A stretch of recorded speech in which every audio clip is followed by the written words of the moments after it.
Faizane Madina online Arabic classes. உலகில் எங்கிருந்தாலும் திருக்குர்ஆனை தஜ்வீத் முறையில் கற்க, அதை மனனம் செய்ய ஒரு அரிய வாய்ப்பு.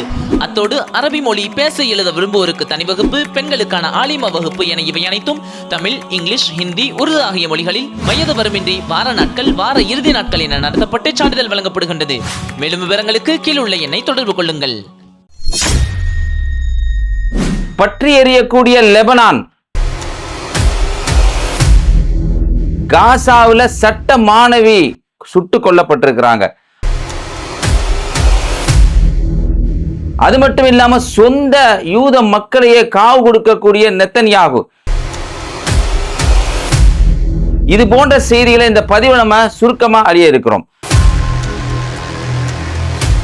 பாருங்க, லெபனான் பல முறை போர் நிறுத்த ஒப்பந்தம் செய்யப்பட்டு 2024 நவம்பர்ல அமெரிக்காவுடைய மத்தியஸ்துக்கு இடையில போர் நிறுத்தம் செய்யப்பட்டு பல முறை இங்க தாக்குதல் நடத்தப்படுது. தொடர்ந்து இப்பயும் தாக்குதல் நடத்தப்பட்டு அங்க இருக்கக்கூடிய அப்பாவி மக்கள் கொல்லப்படுறாங்க. இந்த பகுதிகளில் பல முறை இந்த ஆக்கிரமிப்பு இஸ்ரேல் நாடு தாக்குதல் நடத்தியிருக்கான். அவன் தாக்குதல் நடத்தின எண்ணிக்கையை மட்டும் நீங்க கேட்டீங்கன்னா அதிர்ந்து போயிருவீங்க. 13,976 முறை இவங்க தாக்குதல் நடத்தியிருக்கிறாங்க. 1,20,000 பேர் அந்த இடத்தை விட்டே இந்த பகுதியில் நம்ம வாழ முடியாதுன்னு ஓடி போயிட்டாங்க. கிட்டத்தட்ட 1,00,000 வீடுகள் அழிக்கப்பட்டிருக்கு. அதனுடைய வேலை ஐநா சொல்றாங்க எவ்வளோன்னு பார்த்தீங்கன்னா $8.53 மில்லியன் இருக்குன்னு சொல்றாங்க. 3,823 பேர் இறந்து போயிருக்கிறாங்க. அதுல 717 பேர் பெண்கள் இருக்கிறாங்க. 283 பேர் அப்பாவி குழந்தைகளா இருக்கிறாங்க. இப்படி படுகொலையை செஞ்ச லெபனான்ல இஸ்ரேல் இன்னைக்கு இன்னொரு கொடிய தாக்குதலை நடத்தி இருக்கிறான். அது யாருன்னு பார்த்தீங்கன்னு சொன்னா, லெபனான் மக்களே இவர் ஆச்சரியமா பார்க்கறாங்க. யாருன்னு சொன்னா தபுத்தபாய். ஏன்னா லெபனான் மக்களே இவர்களை தெரியாது. இவங்க யாருன்னு சொன்னா 1968 இவங்க லெபனானுடைய தெற்கு பகுதியில் இருக்கக்கூடிய பஷூரா அப்படிங்கிற ஒரு பகுதியில பிறந்தவங்க. இந்த தெற்கு பகுதி ரொம்ப கவனிக்க வேண்டியது, நான் சொல்றதை நீங்க கவனமா கவனிச்சுக்கோங்க. இந்த தெற்கு பகுதியில பிறந்த இவங்க இந்த பகுதியை தொடர்ந்து ஆக்கிரமிப்பு செஞ்சா இவங்க எதிர்த்து போராடுறாங்க. எந்த அளவுக்கு சொன்னா 1982 அவங்க அங்க ஒரு எதிர்ப்பு குழுவை நிறுவி 1996 2000 வாக்குல இஸ்ரேல் அங்க பல இடங்களை பிடிக்கிறான். அவங்களுக்கு இந்த இஸ்ரேலுக்கு செருப்படி கொடுத்து ஓட ஓட விரட்டுறாங்க இந்த தபுத்தபாய். இப்படி எல்லாம் செஞ்சா விட்டு வச்சிருப்பானா இஸ்ரேலு? பஞ்சாயத்து பேச வந்த தோகாவில் அப்பாவி ஹாஸ்டேஜ் வெளியிடணும் பஞ்சாயத்து பேச வந்த மக்கள் மேல குண்டை போட்ட இவங்களை எதிர்ப்பு தெரிவிச்சா உடனே விட்டு வச்சிருப்பானா? இந்த தபுத்தபாய் அவர்களை கடந்த ஞாயிற்றுக்கிழமை குண்டு போட்டு இவன் கொண்டிருக்கிறான். இவங்களோடு சேர்ந்து பல தலைவர்கள் அங்க இறந்து போயிருக்கிறாங்க. ஏற்கனவே எப்படி ஹசன் நசரல்லா இருந்தாங்களோ, எப்படி காசிம் இறந்தாங்களோ, அது மாதிரியே இன்னைக்கு தபுத்தபாய் உட்பட 4 தலைவர்கள் அங்க இறந்து போயிருக்கிறாங்க. இவர் அச்சாணியா அங்க இருந்து இந்த இஸ்ரேல் நாட்டுக்கு எதிர்ப்பு தெரிவிச்ச காரணத்தினாலதான் அவங்கள கொண்டு குடிச்சிருக்கிறான். இதுதான் இஸ்ரேலுடைய உண்மை முகம்னு தெரிஞ்சுக்கணும். நான் ஏற்கனவே சொல்லியிருந்தேன், தெற்கு பகுதி ரொம்ப முக்கியமானதுன்னு சொல்லியிருந்தேன். காரணம் என்னன்னு சொன்னா, இந்த தெற்கு பகுதி தான் ஆலிவ் மரங்கள் அதிகமா இருக்கக்கூடிய பகுதிங்க. அதாவது 5,683 ஏக்கர் நிலத்தை எரிச்சிருக்கிறான். இந்த ஆலிவ் ஆயிலாம் ரேட்டு கூறிடுச்சு, என்னப்பா இவ்வளவு காஸ்ட்லியா இருக்கு நீங்க பேசுறீங்கல்ல, அதுக்கு இஸ்ரேலுடைய செயலும் ஒண்ணு காரணங்கிறத நீங்க புரிஞ்சுக்கணும். நீங்க அது மட்டும் இல்லாம அந்த பகுதிகளில் இருக்கக்கூடிய தொடர்ந்து அப்பாவி விவசாயிகளை அச்சுறுத்திக்கிட்டே வர்றான். ஹைரல்லா, ஹுசைன் போன்றவங்களை எல்லாம் இவங்க அச்சுறுத்திக்கிட்டே வர்றாங்க.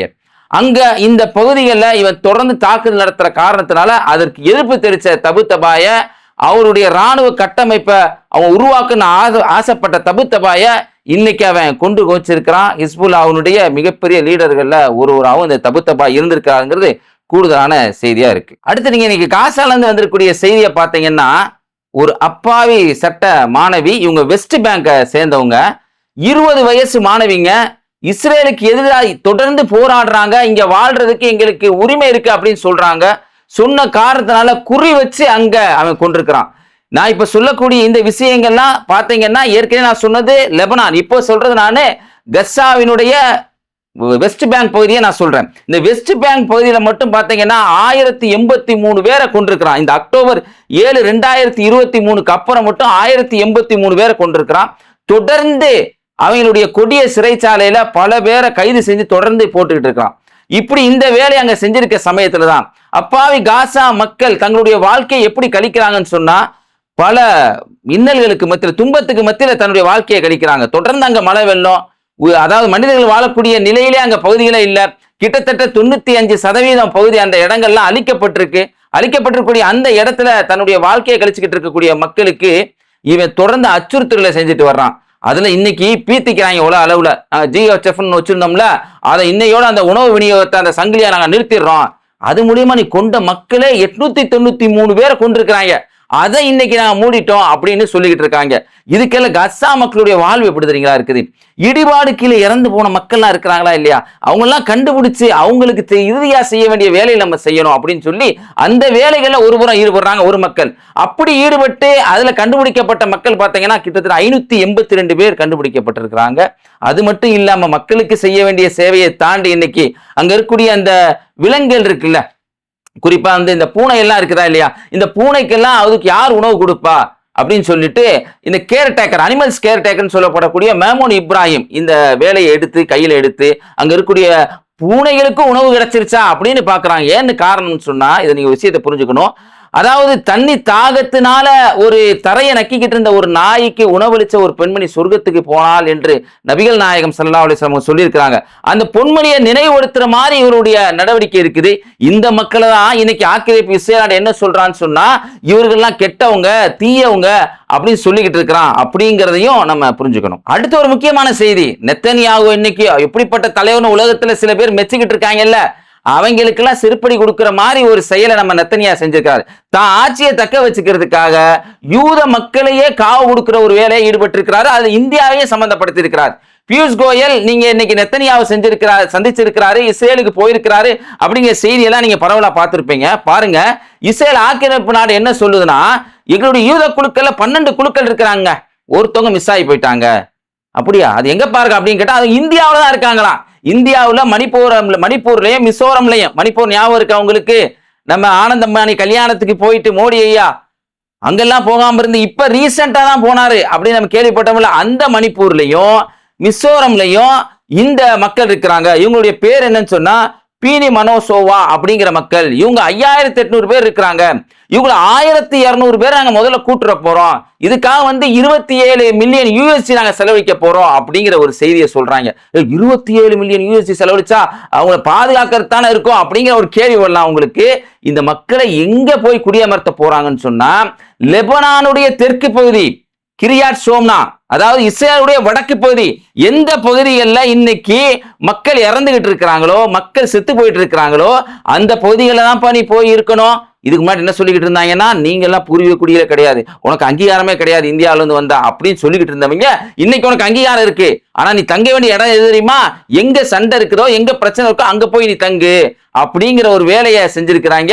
இதுல இருந்து கூட நெத்தனியாவுடைய உண்மையான முகம் தெரிஞ்சிருக்கு. பாருங்க எப்படிப்பட்டவனா இருக்கான், தான் ஆட்சிக்காக சொந்த மக்களே செத்து போனாலும் பரவாயில்ல அப்படியே ஒரு முடிவு எடுத்திருக்கிறான். இவனுடைய உண்மை முகத்தை நம்ம தெரிஞ்சுக்கணுங்க. தெரியது மட்டும் இல்லாம இவனுடைய உண்மை முகத்தை நம்ம உலக அறிய செய்யணும். பார்க்கக்கூடிய நண்பர்கள் இந்த வீடியோ அதிகமா ஷேர் செய்யுங்க, லைக் செய்யுங்க. இது மாதிரியான வீடியோக்களை தொடர்ந்து பார்க்கறதுக்கு பேட்டை டிவியை சப்ஸ்கிரைப் செய்துட்டு அதிகமான நபருக்கு ஷேர் செய்யுங்க. இணைந்திருங்கள். அஸ்ஸலாமு அலைக்கும். மிஸ்டர் பர்ஃபெக்ட் எக்ஸ்ட்ரா கோல்டு, திருமணமான அனைத்து ஆண்களுக்கும் ஒரே தீர்வு. வயதான பலகினமா, சுகர் பலகினமா, இனி கவலை வேண்டாம். 100% இயற்கை வயகரா, 100% ஹலாலான முறையிலும் தயாரிக்கப்படுகிறது. எவ்வித கலப்படமும் கிடையாது, பக்க விளைவும் கிடையாது. ஆர்டர் செய்தாலே போதும், உங்கள் இல்லம் தேடி வந்து சேரும். மேலும் விவரங்களுக்கு கீழுள்ள எண்ணை அணுகுங்கள்.